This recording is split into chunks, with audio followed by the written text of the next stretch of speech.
अस्सलाम वालेकुम नाज़रीन, इदराक न्यूज़ ऑफ इंडिया में आप सभी का खैर मकदम है।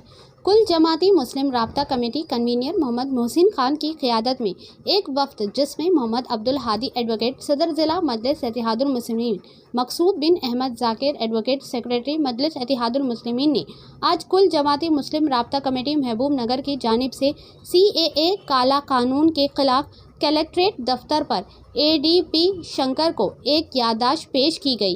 इस दरख्वास्त को कलेक्टर ज़िला के ज़रिए सदर जमहूरिया हिंद को भिजवाई जाएगी। इस मौके पर मोहम्मद अब्दुल हादी सदर मजलिस और मोहम्मद मोहसिन खान, मकसूद बिन अहमद ज़ाकिर एडवोकेट समद खान ने मीडिया से गुफ्तगू करते हुए कहा कि नफाज के मुतालिक आलमाए की इजराई के बाद से सारे मुल्क का मुसलमान परेशान हैं, लेकिन खुद को सेक्युलर और मुसलमानों का हमदर्द कहलाए जाने वाली कुछ बड़ी सियासी जमातें खामोश तमाशाई बनी हुई है। सेक्युलर पार्टियों ने अब तक CAA के नफाज के आलमाए के मुताबिक अपने मौक़ूफ़ का इजहार नहीं किया, जिससे मुसलमानों में तशवीश पाई जाती है। इंडिया के मुसलमानों में इस कानून के बारे में गहरी तफ्शीश है।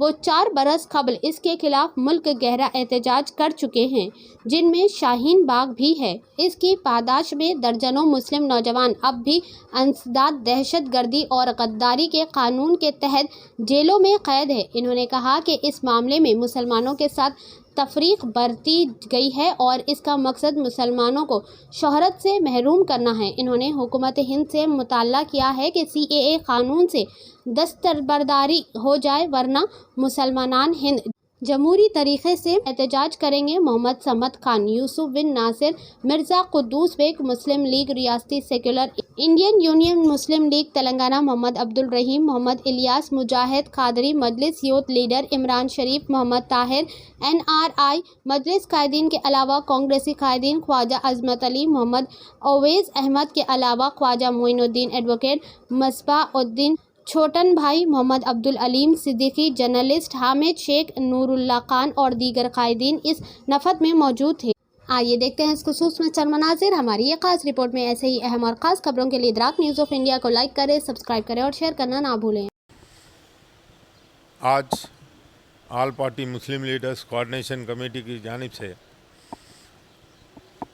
CAA जो क़ानून, काला क़ानून जिसे हम कह रहे हैं, वो क़ानून को रद्द करने के लिए एक memorandum through collector president of India के नाम आज हम कलेक्टर साहब को दिए हैं। हम उसमें सख्त मज़म्मत कर रहे हैं इस काले क़ानून की। इसको फ़ौरन रद्द करने की हम डिमांड कर रहे हैं इस मेमोरेंडम में। ये क़ानून जिसमें मुसलमानों को सिटीजनशिप नहीं दी जा रही है, ये एक सौतेला सलूक है मुसलमानों के साथ, डिस्क्रिमिनेशन है हमेशा मुसलमानों के साथ। ये इसी तरह तमिलनाडु, केरला और बंगाल की हुकूमतों ने मुखालिफत की है CAA की, और वहाँ पर उनके स्टेटों में इस बिल को लागू नहीं करेंगे वो लोग। तो मैं ये जानना चाह रहा हूँ कि कांग्रेस हुकूमत और रीजनल पार्टीज़ जो सेकुलर पार्टीज़ कहती हैं अपने आप को, उनका मौक़ूफ़ क्या है। ये कांग्रेस पार्टी 3 स्टेटों में जहाँ हुकूमत कर रही है, वहाँ क्या मौक़ूफ़ है। इलेक्शन का सामना है, मुसलमानों का वोट जब चाहिए तो इस बिल की मुखालिफत करना है। ये 3 स्टेटों में भी, यहाँ तेलंगाना ख़ास तौर में, यहाँ पर CM साहब से, हम रेवंत रेड्डी साहब से डिमांड करते हैं कि वो अपना मौक़ूफ़ ज़ाहिर करे कि CAA के ख़िलाफ़ उनकी क्या राय है। वो अपने तेलंगाना स्टेट में इसकी मुखालिफत करेंगे और इसको लागू नहीं करेंगे, ये हमें उम्मीद है। हुकूमत जो है मुसलमानों का नुकसान करते हुए आई है, बुनियादी तौर पर तालीमी मैदान में और सियासी मैदान में, माशी मैदान में हमेशा मुसलमानों को बुनियाद से नुकसान पहुंचाते हुए आई है हुकूमत। ये क़ानून भी जो लाए हैं सरासर गलत क़ानून है, लिहाजा इसको रद्द करना बल्कि हम डिमांड कर रहे हैं। और मैं बैरिस्टर असदुद्दीन अवैसी साहब का शुक्रिया अदा करता हूँ। वो इस मुताल्लिक़ सुप्रीम कोर्ट में अपील कर रहे हैं और केरला की हुकूमत भी सुप्रीम कोर्ट गई है और इंडियन यूनियन मुस्लिम लीग भी सुप्रीम कोर्ट गई है। हमें अदलिया पे भरोसा है, हमारे साथ इंसाफ होगा, इस जियो को रद्द किया जाएगा और उम्मीद रखे हैं ये रद्द होगा, नहीं तो हम भारी तौर पर, भारी पैमाने पर हिंदुस्तान में इसके ख़िलाफ़ एहतजाज चलाएंगे। जैसे एक साल शाहीन बाग का एहतजाज चला था, वैसा एहतजाज यहाँ भी पूरे हिंदुस्तान भर में इंशाल्लाह चलाएंगे हम। जब तक ये क़ानून को रद्द नहीं किया जाता हम बराबर इसकी मुखालिफत करते रहेंगे। खुदा हुकूमत की जानिब से NRC के क़ानून को नाफिज करने की गाइडलाइंस जारी की गई है, जो काबिल मज़म्मत है। जो शख्स बैबर्थ हिंदुस्तान में रहने वाला है उसको हिंदुस्तान की शहरियत ऑटोमेटिक हासिल हो जाती है, लेकिन आज ख़ास तौर पर मुस्लिम तबके को निशाना बनाने के लिए NRC क़ानून को लागू कर दिया गया है। आसाम में देखा गया है कि जो लोग सदर जमहूरिया के ख़ानदान वाले भी NRC के ख़िलाफ़ को नुकसान हुआ, फ़ौज में नौकरी करने वालों को भी NRC में नुकसान हुआ। डॉक्यूमेंटेशन के नाम पर जो डॉक्यूमेंट बताए गए हैं तो तमाम डॉक्यूमेंट में सिर्फ स्पेलिंग की गलती की बुनियाद पर उनको रिजेक्ट कर दिया गया है। पहले मरहले में लोगों तहसीलदार को ही इसको इंक्वायरी करना है, अगर वहाँ डाउट की लिस्ट में अगर आ गए तो फिर हमारा बहुत परेशानी का मामला है। इसलिए इस सिलसिले में हमारे जो लोग स्कॉलर्स हैं वो सब ने शाहीन बाग को क़ायम किया था ताकि हुकूमत को दबाव डाला जा सके। उसके बाद हुकूमत ने अब आइन इलेक्शन के मौके पर सियासी फ़ायदा उठाने के लिए इस क़ानून को नाफिज किया है। वजाहत कर रहे हैं कि इससे मुसलमानों को कोई नुकसान नहीं होगा, लेकिन क़ानून में अगर मुसलमान के लफ्ज़ शामिल कर लेते तो मुसलमानों को कोई परेशानी का मामला नहीं था। किसी को शहरियत देना है हुकूमत के वो अपना वो पर्सनल व्यू है, दूसरों को दे सकते हैं आने वालों को, लेकिन रहने वालों को बेघर करना ये गलत बात है। कहा जा रहा है कि नहीं, बाहर से आने वाले लोगों के लिए क़ानून बनाया गया है जो मुल्क में शहर लेना चाह रहे थे। ठीक है, बाहर से आने वालों के क़ानून बनाना लेना ज़रूरी है, लेकिन मुल्क में जो पैदा हुआ, मुल्क में जो मरने वाला है, मुल्क पर मरने वाला है, उनको अगर फिर दस्तावेज बताने की बात की जाएगी तो शहरी लोगों के पास दस्तावेज है। देहात में जो लोग रहने वाले हैं, गलियों गाँव में जो लोग रहने वाले हैं, करिया में जो लोग, उनके पास कोई दस्तावेज नहीं है। लिहाजा हम सबसे ज़्यादा परेशानी करिया में रहने वालों के लिए है। पढ़े लिखे लोगों के पास भी स्पेलिंग मिस्टेक का अंबार लगा हुआ है, हर आदमी परेशान है स्पेलिंग में। बाबा के नाम में स्पेलिंग मिस्टेक गलत, या उनके नाम में स्पेलिंग गलत, या आधार में स्पेलिंग गलत, वोटर लिस्ट में स्पेलिंग गलत, पैन कार्ड में स्पेलिंग गलत, ऐसा हर डॉक्यूमेंट में कुछ ना कुछ स्पेलिंग फ़र्क है। लेकिन देखना चाहिए कि ख़ानदान का आदमी, ख़ानदान का सदर ख़ानदान का अगर इंडिया में है, फ़ायदा हुआ है तो उसको शहर देना चाहिए।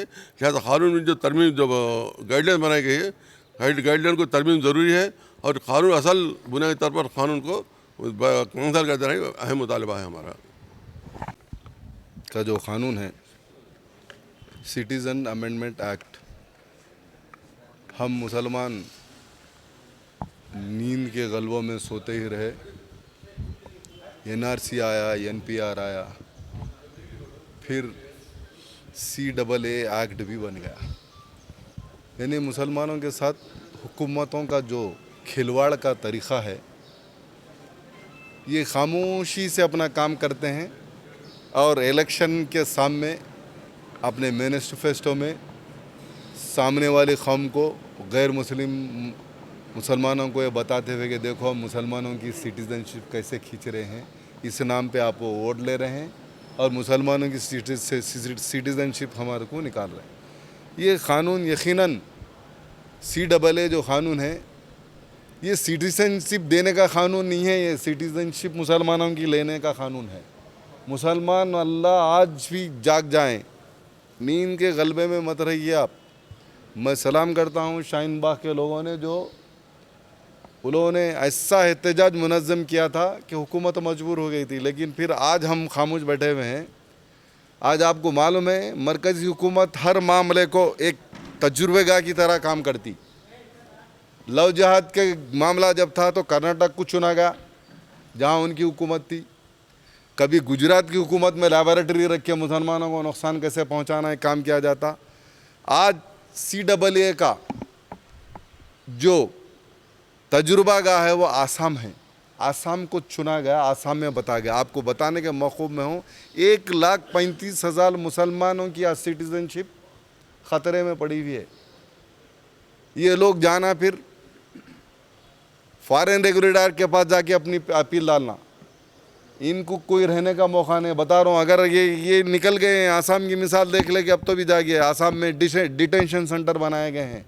इनको राहती कैंपों में वो रिफाकी लोगों में यतीम यसीर लोगों की तरह इनको फेंक दिया जाएगा। इनके लिए ना रहने का कोई इंतज़ाम रहेगा, ना खाने का रहेगा, ना कुछ रहेगा।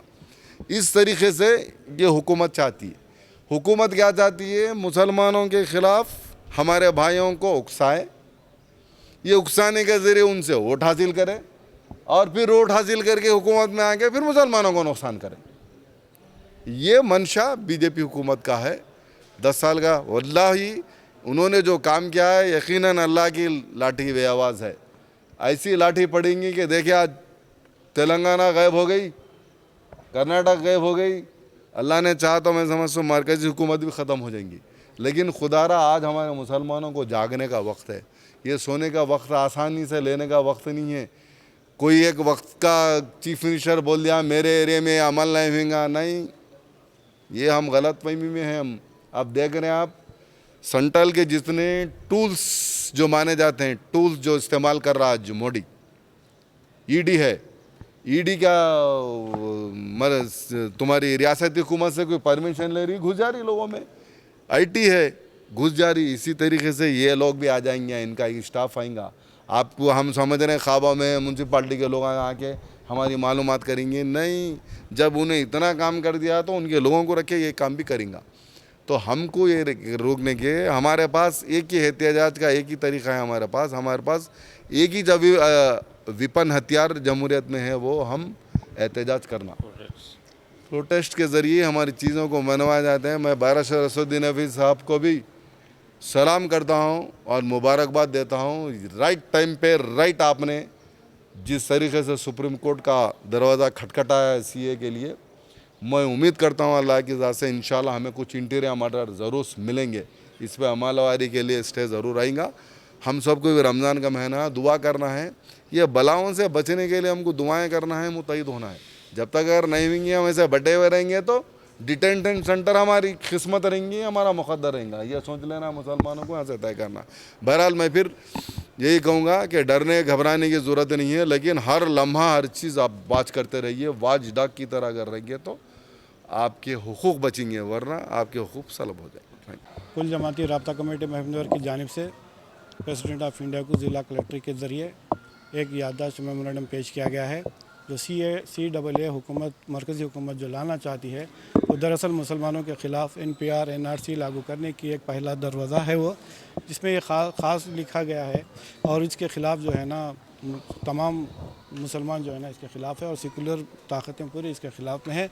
वो इसलिए कि 1955 का जो क़ानून है, शहरियत क़ानून है, 1955 का जो शहरियत क़ानून है, उसमें अमेंडमेंट करते हुए 2019 में मरकज़ी हुकूमत में सेक्शन B का इजाफ़ा किया है। सेक्शन B में ये बात बताया गया है कि पाकिस्तान, बांग्लादेश, अफ़गानिस्तान जो दीगर ममालिक से आने वाले शरणार्थियों को जो है ना सिटीज़नशिप दिया जाएगा, सिर्फ मुसलमानों को छोड़कर। ये डिस्क्रिप्शन के ख़िलाफ़ आज हमारे को मुत्तहिद होना है। इसके बरखिलाफ़ जो है ना हम आज ये मेमोरेंडम पेश करने के लिए आए हैं। अगर सिटीज़नशिप आप देना, शहरियत देना है तो जो बाहर से जो लोग आए तमाम कौमों को दिए जाए, मज़हब की बुनियाद पर ना दिया जाए। बस ये हमारा मुद्दा है। शुक्रिया।